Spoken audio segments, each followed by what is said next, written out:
So, what really happens to us, to our humanity, when the world just ends? Today we're diving deep into Brother in the Land, a story that really grapples with that question. It's all about survival, sure, but it makes you ask, at what cost? And really, this is the question at the heart of the whole story. When everything you know is just stripped away, society, rules, safety, who are you, really? What's left? Keep that question in your head as we follow our main character, Danny, on his journey. All right, so let's meet our guy, Danny. 1 minute, he's just a regular kid, probably worried about detention or homework. The very next, his entire world is literally shattered, and he's thrown onto a path where there is absolutely no turning back. You know, it's just this string of what seems like random bad luck that leaves Danny totally on his own when the bombs hit. He's late leaving school, he ducks into a shelter to get out of the rain, and he actually sleeps right through the attack. He wakes up to a complete nightmare, having to walk home through the ruins of his town, totally separated from his family. And as he's making his way through this wreckage, he comes face to face with a new, terrifying reality. He sees his friend's father, who's just lost his mind from the shock. And this is where we get our first piece of post-apocalyptic slang, spacer. It's such a chillingly simple word for a mind that's been completely broken by the end of the world. When Danny finally makes it home, the horror stops being this abstract thing and becomes deeply, deeply personal. His mother didn't make it. At first, he's just in denial. He can't even process it.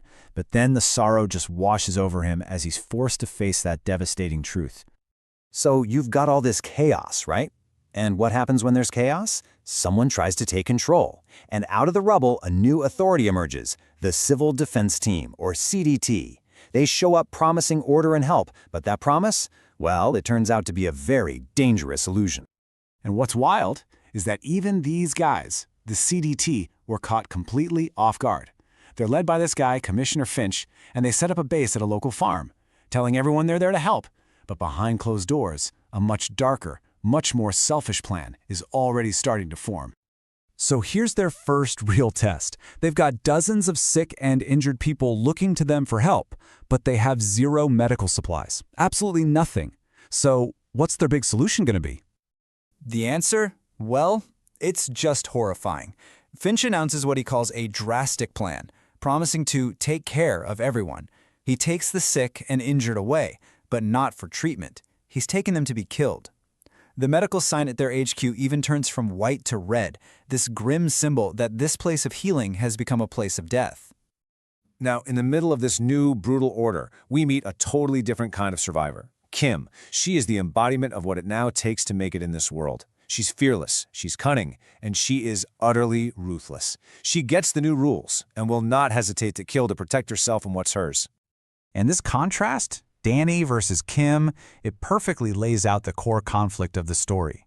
Danny is still clinging to the old world, right? He's innocent. He tries to stop a fight over supplies, not really getting that people will now literally kill for a can of food. Kim, on the other hand, she is this new reality, a pure survivalist. Okay, so this next part, this is the real turning point for Danny. This is the moment where his innocence isn't just lost, it's violently ripped away from him for good. And this is where a new term pops up, badger hunting. It sounds like they're going out to hunt animals, right?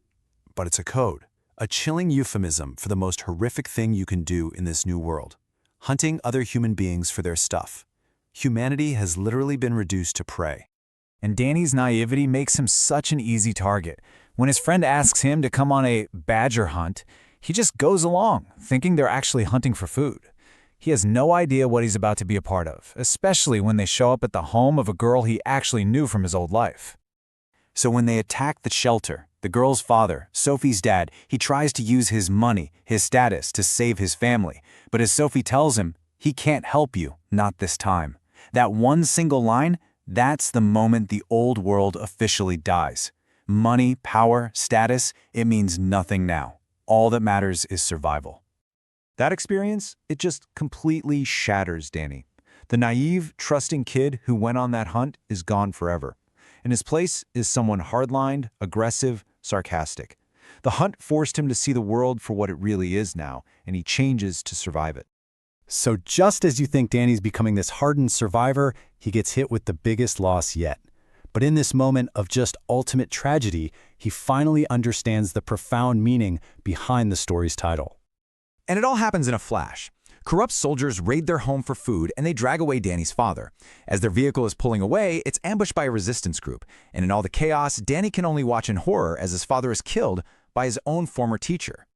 And right there, in the midst of all that grief, the leader of the resistance group gives Danny this old Hebrew saying. It's cryptic, for sure, but it holds the key to finding some kind of hope in this completely desolate world. And here's what it means. And it's just so beautiful and heartbreaking. When you bury someone you love, they become a part of the land itself. Their blood is in the soil, and in that way, they are everywhere. They're a part of the earth, and you're never truly alone. But, even as Danny's having this deeply personal, almost spiritual moment, the world outside just keeps getting uglier. The CDT makes their final, chilling announcement. Register with us, or you forfeit all your rights as a citizen. Their transformation is complete. They're not protectors anymore. They're tyrants.